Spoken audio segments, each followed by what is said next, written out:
ስልካችሁ ላይ ወይንም ኮምፒውተራችሁ ላይ በጣም ተመስጣችሁ አንድን ጌም እየተጫወታችሁ ራሳችሁን አግኝታችሁ አታውቁም? ምንም እንኳን ያንን ጌም ትታችሁ ሌላ ነገር ማድረግ ብትፈልጉም እዛው ጋር የሚያስቀራችሁ የሆነ ነገር አለ። ለምንድነው በህይወቴስ ይሄን ያህል ዴዲኬትድ ልሆን ያልቻልኩት? ይህንን ጌም ስጫወት ይሄን ያህል ትኩረት ሰጥቼ ልብ ብዬ እያንዳንዱን ነገር ማድረግ ከሆነ ህይወቴ ላይስ ይሄንን ነገር መተግበር ለምንድነው የከበደኝ ብላችሁም ትጠይቃላችሁ። መልሱ በጣም ቀላል ነው። በዚህ ህይወት ውስጥ የምትጫወቱትን ጨዋታ አላወቃችሁም እንጂ ተጫዋች ሆናችኋል።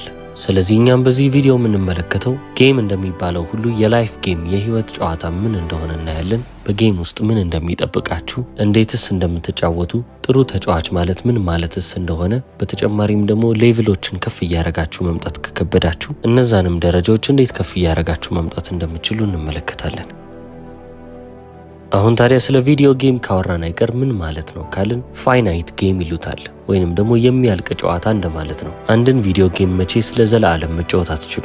የሆነ ነጥብ ላይ አለቀ፣ በቃ ከዚህ በላይ ደረጃ የለም፣ አሸናፊ ናችሁ የምትባሉበት ነጥብ ይኖራል። በተመሳሳይ መልኩ እዛው ጌሙ ላይ ደግሞ ቺት ኮድ የሚባል ነገር ልትሰሙ ትችላላችሁ። ቺት ኮድ ማለት ከሌሎቹ ተጫዋቾች በልጣችሁ ወይንም ደግሞ ከነሱ በተሻለ ሁኔታ ላይ ራሳችሁን ማስቀመጥ የምትፈልጉበት ቦታ ላይ መቀመጥ ማለት ነው። እነዚህ ቺት ኮድ ያልኳቸው ነገሮች እናንተ ከሌሎች ሰዎች በተሻለ መንገድ አድቫንስ እንድታደርጉ ወይንም አድጋችሁ እዛ ቦታ ላይ እንድትቀመጡ ይረዷቸዋል። ታዲያ የህይወትስ ቺት ኮድ አለ ወይ ብላችሁ ከጠየቃችሁ አዎ አለ። እንዴትም እንደምትጠቀሙ ትነግራችኋለሁ። አሁን ታዲያ ወደ ፋይናይት ጌም ወዳልነው እንመለስ። ፋይናይት ጌም ማለት የሚያልቅ ጨዋታ ነው ብያቸዋለሁ። አንድ ጌም ፕሮግራም ሲደረግ ወይንም ሲሰራ የተወሰኑ ህጎች ይወጡለታል። እነዛን ህጎች በጥንቃቄ እየተከተላችሁ ስትሄዱ በመስመሩ መጨረሻ ላይ ጌም ኦቨር የሚል ነገር ታገኛላችሁ። በቃ ጨዋታውን ጨርሳችኋል። ህይወት ግን ፋይናይት ጌም አይደለችም፣ ኢንፋይናይት ጌም ትባላለች። የማያልቅ ጨዋታ ማለት ነው። በህይወት እስካላችሁ ድረስ መጫወት የሚጠበቅባችሁ ጨዋታ ነው። መቼም ቢሆን አያልቅም። ይህ ማለት እስከዛሬ እንደለመድናቸው ጌሞች ሁሉ አንድ አይደለም ማለት ነው። ስለዚህ የስልክና የኮምፒውተር ጌሞቻችንን ትሪት በምናደርግበት ወይንም በምንመለከትበት መንገድ ሳይሆን የምንሄደው የተለየ መንገድ ያስፈልገናል። የምንጫወተው ጌም ላይ ክፉ የተባለውን ካራክተር መግደል ሊኖርብን ይችላል። ያንንም ካራክተር እንገለውና ጌሙ አለቀ። ወይንም ደግሞ ምናልባት የምናድናት ልዕልት ትኖራለች። ያቺንም ልዕልት ሴቭ ካረግን በኋላ አሁንም ምንም የምንሰራው ነገር የለም። እያሻሻልን የምንመጣው ምንም ነገር አናገኝም። ይህ ማለትም ደግሞ ጌሙን እንዴት መቀጠል እንዳለብን አናውቅም። አሁን ወደ ካራክተር ቢልዲንግ እንመጣለን። እንዴት ነው አንድ ሰው ስብዕናውን እያሻሻለ የሚመጣው? ህይወት ጌም ነች ብያቸዋለሁ። አክቹዋል ቪዲዮ ጌሞችን ወይንም ስልካችሁና ኮምፒውተራችሁ ላይ ያሉትን ጌሞች ብትመለከቱ በደንብ ዲዛይን የተደረጉ ናቸው። ብዙ ደረጃዎችም ይቀመጡላቸዋል። አንድን ሌቭል ወይንም አንድን ደረጃ ካለፋችሁ በኋላ ቀጣይ ሌቭል እየተባለ ይመጣል። እያንዳንዱ ሌቭል እየከበደባችሁ ይመጣል። ነገር ግን እያለፋችሁ ስትሄዱ የበለጠ ጠንካራ እየሆናችሁ ነው የምትመጡት። ስለዚህ በቪዲዮ ጌሞች ላይ አንድ ሰው ጠንካራ መሆን ከፈለገ ሁሌም ቢሆን እያሸነፈ መሄድ አለበት። ካራክተሩም የበለጠ እየጠነከረ ይመጣል ማለት ነው። በህይወት ውስጥ ግን ስንመለከት ያሸነፈ ሰው ሁሉ ጥሩ ወይንም ጠንካራ የሚባል ካራክተር የለውም። ወደ ህይወት ጨዋታ ደግሞ ስንመጣ የህይወታችን ጌም ትንሽ ለየት ትላለች። እያንዳንዱ በህይወታችን ውስጥ የሚያጋጥመን ውድቀት የኛን ካራክተር ወይንም ማንነታችንን እያሳደገ እያጠነከረልን የሚመጣ ነገር ሲሆን፣ ሰክሰሳችን ወይንም ደግሞ ስኬቶቻችን ደግሞ እዛው ቦታ ላይ እንድንቀር የሚያደርጉ ነገሮች ናቸው። ስለዚህ አሁን የህይወት ጨዋታና ቪዲዮ ጌም የሚለያቸው ነገር ይሄ ይሆናል። በህይወታችን ውስጥ በምናደርጋቸው በሁሉም ነገሮች ግዴታ አሸናፊ መሆን የለብንም። ታዲያ ምንድነው ማድረግ ያለብን ካላችሁ የእናንተን ማንነት ወይንም የእናንተን ካራክተር በውድቀቶቻችሁ እየገነባችሁ ጠንካራ ማድረግ ይኖርባችኋል። ማንነታችሁ እየተመሰረተ ስር እየያዘ የሚሄደው በሰክሰሶቻችሁ ወይንም በስኬቶቻችሁ ላይ ሳይሆን በውድቀቶቻችሁ ላይ ነው። አሁን እየተጫወታችሁ ያላችሁት ኢንፊኒት ጌም የሚባልበት ጨዋታ ውስጥ ስለሆነ ጨዋታው እስከ ህይወታችሁ ፍጻሜ ድረስ አያልቅም። ውድቀቶቻችሁም ልክ እንደዛው እስከ ህይወታችሁ ፍጻሜ ድረስ ይከተሏችኋል። በህይወታችሁ ውስጥ የውድቀት እጥረት ስለማያጋጥማችሁ ውድቀቶቻችሁን እንዴት ሃንድል እንደምታደርጉ ወይንም እንዴት እንደምትቆጣጠሩም ደግሞ ማወቅ አለባችሁ። አንድ ሰው ስኬታማ ነው የሚባለው፣ ሌላኛው ደግሞ የወደቀ ነው፣ ይሄ እኮ አይረባም የሚባለው በዚህ በሃንድሊንግ ላይ ስለሚወሰን ነው። አሁን ታዲያ በቪዲዮ ጌሞች ላይ ፌሊየርን ወይንም ውድቀትን እንዴት ነው ሃንድል ማረገው ብላችሁ ልብ ብላችሁ ካስተዋላችሁ ሲጀመር ምንም ማሰብ ያለባችሁ ነገር የለም። ምናልባት አንድ አድርጉ የተባላችሁትን ተልእኮ ወይንም ሚሽን ትወድቃላችሁ። ቪዲዮ ጌም ስለሆነ እንደገና እድል ይሰጣችኋል። አሁንም ተመሳሳይ ሙከራ ታደርጋላችሁ። ጌሙን ስትጫወቱ ድንገት ራሳችሁን ከጎዳችሁ ወይንም በጌም ውስጥ ከሞታችሁም ደግሞ በድጋሚ እድል ይሰጣችኋል። አሁንም በህይወት ትመጣላችሁ። ያንን ሚሽንም ለመጨረስ ትሄዳላችሁ። ስለዚህ ጌሙ አንሊሚትድ የሆነ ምርጫና ጊዜ ይሰጣችኋል ማለት ነው። ያንን ያንን ሚሽን እስክታልፉ ድረስ ሁሌም ቢሆን ለእናንተ እድል እየሰጣችሁ ያልፋል። በህይወት ውስጥ ግን እንዲህ የሚባል ነገር የለም። ለምሳሌ በአንድ የፍቅር ግንኙነት ውስጥ የምትጣሉ ከሆነ ወይንም የአንድ የፍቅር ግንኙነታችሁ ሙሉ ለሙሉ ከተበላሸ ከዛ ስህተታችሁ ተመራችሁ ራሳችሁን ለመለወጥም ግንኙነቶቻችሁንም ለማሻሻል ቀጣይ ፍቅረኛችሁ እስክትመጣ ድረስ መጠበቃችሁ አይቀርም። ማለትም ደግሞ የመጀመሪያው ሪሌሽንሺፕ ኦልሬዲ ፈርሷል። ህይወት የሰራችሁትን ስህተቶች እያሳየቻችሁ የምታስተምራችሁ በዚህ መንገድ ነው። የመጀመሪያው ሰው ላይ 10 ጊዜ አትቀልዱም። የመጀመሪያው ቀልድ የመጀመሪያው ሰው ላይ ካለፈ ሁለተኛው ላይ አሁንም ካልተማራችሁ ህይወት አሁንም ሁለተኛ ጊዜ ትቀጣችኋለች። ስለዚህ ቸልተኛ መሆን አትችሉም። በቃ ይሄ ነገር እኮ መስተካከል ይችላል ምንም አልሆንም ብላችሁ ህይወትን እንደ ቪዲዮ ጌም ከተመለከታችሁ ሁሌም ቢሆን እየተከፋችሁ የምትሄዱት ራሳችሁ ትሆናላችሁ።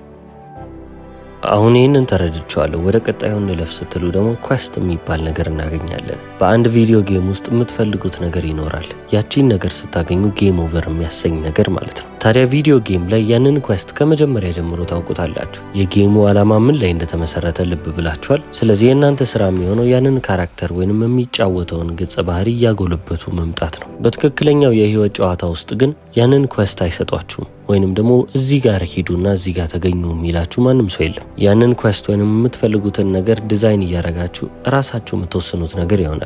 ካራክተሩ ግን ከመጀመሪያው ይሰጣችኋል። እዚህ ምድር ላይ እናንተን ሆናችሁ ስትወለዱ ያንን ካራክተር አገኛችሁት ማለት ነው። ታዲያ የዛ ህይወታችሁ ፍጻሜ ምን ሊመስል እንደሚችል እንዳለ ቁጭ ብላችሁ ዲዛይን የምታደርጉት ራሳችሁ ናችሁ።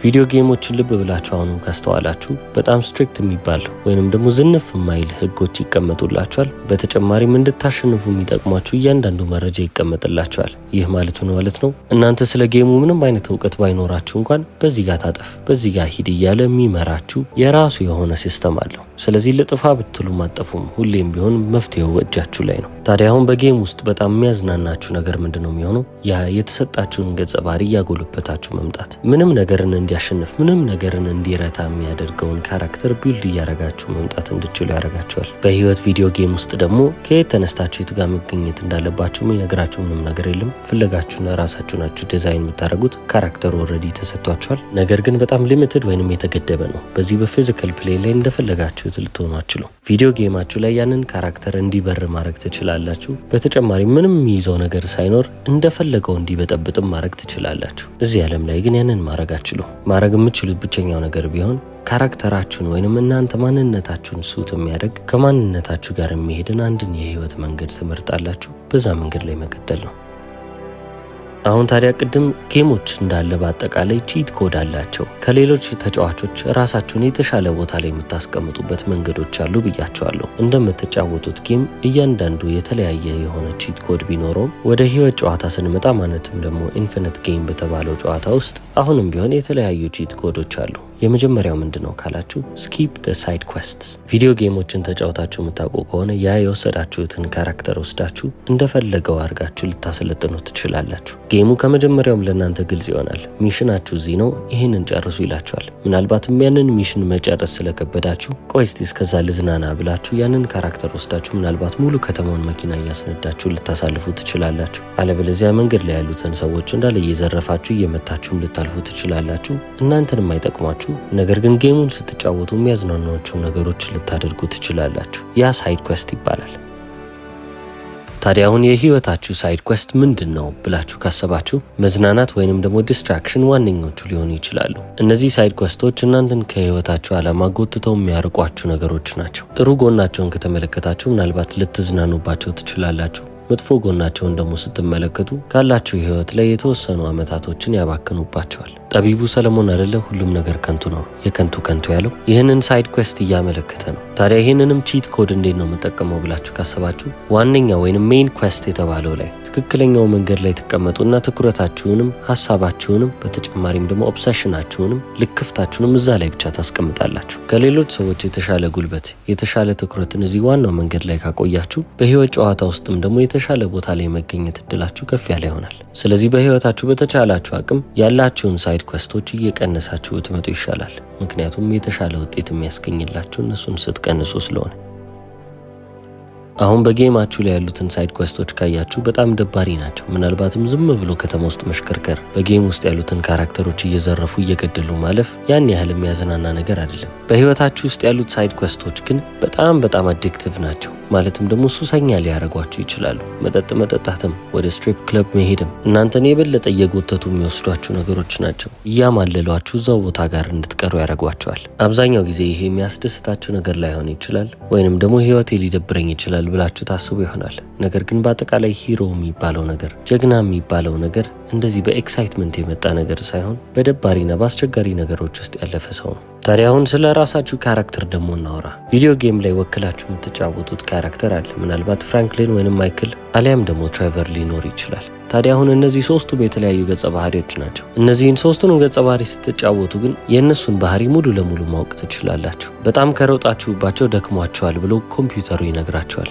ስለዚህ ኤነርጂ መልሳችሁ ለማግኘት ምናልባት ምግብ ታበሏቸዋላችሁ፣ አሊያም ደግሞ ቁጭ ትላላችሁ። ድክመታቸውን፣ ጥንካሬያቸውን፣ ሁሉንም ነገር ጌሙ መጀመሪያ አስቀድሞ ይነግራቸዋል። ስለዚህ ሁሉንም ነገር ታውቃላችሁ።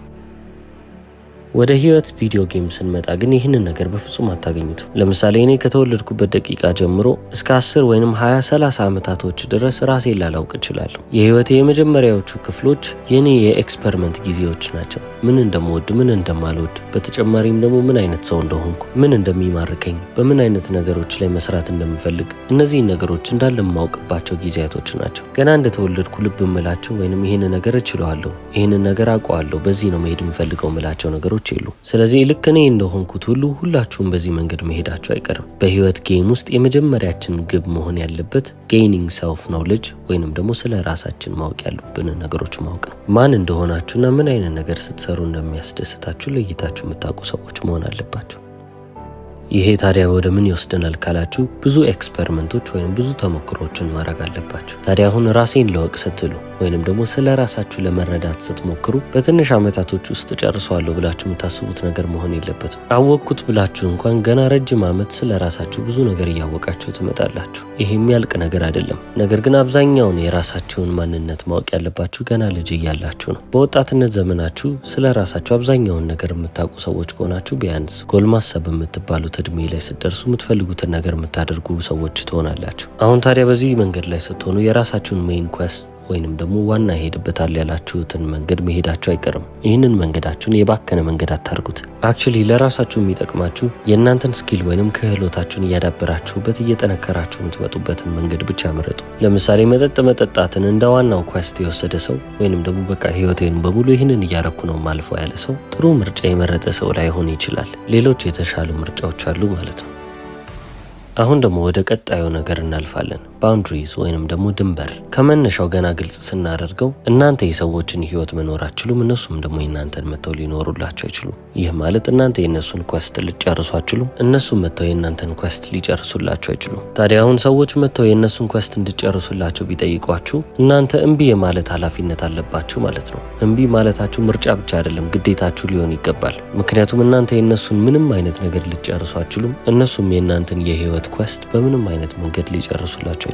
እምቢ ማለትን መልመድ ያለባችሁም ለዚህ ነው። በጣም ስኬታማ የተባሉ ሰዎችን በዓለም ላይ ብታገኙና ብትጠይቋቸው ብዙ ያስቀየሟቸው ሰዎች አሉ። አንዱ ያክስት ልጁ ይመጣና ይህንን ነገር አድርግልኝ ይላል። ያ ስኬታማ የተባለውም ሰው እምቢ እያለው ነው የሚያልፈው። ምክንያቱም ከሱ ጋር የማይገናኝ ማንኛውንም ነገር ማድረግ አይፈልግም። እምቢ ማለትን እየለመዳችሁ ካልመጣችሁ የእናንተን ጊዜ ብቻ ሳይሆን የጠያቂውንም ሰው ጊዜ እየበላችሁ ነው የምትመጡት። የሁለት ሰው እድሜ እየተቃጠለ ነው። አሁን ደግሞ ወደ ቀጣዩ እናልፋለን። ህይወታችሁ ስኬታማ የተባለ ህይወት ለመባል እነዚህን ምልክቶች መመልከት አለባችሁ። ፎርሙላ ወይንም ቀመርም ልትሏቸው ትችላላችሁ። የመጀመሪያው ካራክተር ትሬትስ በሉት። የእናንተ ገጸ ባህሪ፣ የእናንተ ማንነታችሁ፣ ባህሪዎቻችሁ የምትገለጹበት ወይንም ደግሞ እናንተን የሚገልጿችሁ ነገሮች ናቸው። ሁለተኛው ደግሞ ፎከስ ወይንም የእናንተ ትኩረት አለ። በሶስተኛ ደረጃ ደግሞ ፌሊየርን ወይንም ደግሞ ውድቀት የተባለውን ነገር እንዴት ብላችሁ ማሸነፍ እንደምትችሉ ለይታችሁ የምታውቁ ሰዎች መሆን አለባችሁ። አሁን የካራክተር ትሬቶቻችሁን የምትመለከቱ ከመጀመሪያውም የተሰጧችሁ ነገሮች ናቸው። ነገር ግን እነዛን ነገሮች ፈልጋችሁ ማወቅ አለባችሁ፣ ቅድም እንደተነጋገር ነው ማለት ነው። ቀጣይ ደግሞ ፎከስ አለ። ፎከሳችሁ ወይንም ትኩረታችሁ መሆን ያለበት ከሳይድ ኩዌስቶቹ ዞር ብላችሁ ሜን ኩዌስታችሁ ላይ ፎከስ ማድረግ ነው። የሚያዘናጓችሁን ወይንም የማይጠቅሙ ነገሮችን ትታችሁ ብቻ የሚጠቅሟችሁ ነገሮች ላይ ልብ ማለት። እዚህ ጋር ፎከስ የሚለው ነጥብ ነጥብ ላይ ባውንድሪ ያልኳችሁም ነገር ይካተታል። የራሳችሁ መንገድ ላይ ብቻ ትኩረት ከማድረጋቸው የተነሳ የሌሎችን እምቢ ማለት መቻል አለባቸው። በህይወት ደግሞ ረጅም ርቀት እንደምትሄዱና እንደማትሄዱ የሚታወቀው በመጨረሻው ፌሊየር በተባለው ነገር ነው። ጽኑ መሆን ትችላላችሁ ወይ? ጽናታችሁ የሚፈተንበት ጊዜ ይሆናል። አክቹዋል ቪዲዮ ጌም እና የህይወት ጌም የሚለያየውም እዚህ ጋር ነው። ውድቀቶች ቪዲዮ ጌም ላይ ጥሩ አይደሉም። ውድቀቶች እዚህ ዓለም ላይ ግን በጣም አስፈላጊና እናንተን የምርም ሰው የሚያደርጓችሁ ነገሮች ይሆናሉ። ሁሉም ነገር እየተሳካላችሁ ከመጣ ምንም ከባድ ነገር የመቋቋም አቅምን እየጎለበታችሁ እየመጣችሁ አይደለም። ከባድ ነገሮችን ማሸነፍ የምትችሉ አይነት ሰዎች ለመሆን ከባባድ በተባሉ ውድቀቶች ውስጥ ልታልፉ ይገባል። ፌሊየርን የምትመለከቱበትን መንገድ ልታስተካክሉ ይገባል ማለት ነው። የህይወት ጌም ከአክቹዋል ቪዲዮ ጌም የተለየበትን መንገድ ይሄ ነው። እስከ መጨረሻው ስለተከታተላችሁ አመሰግናለሁ። ቻው።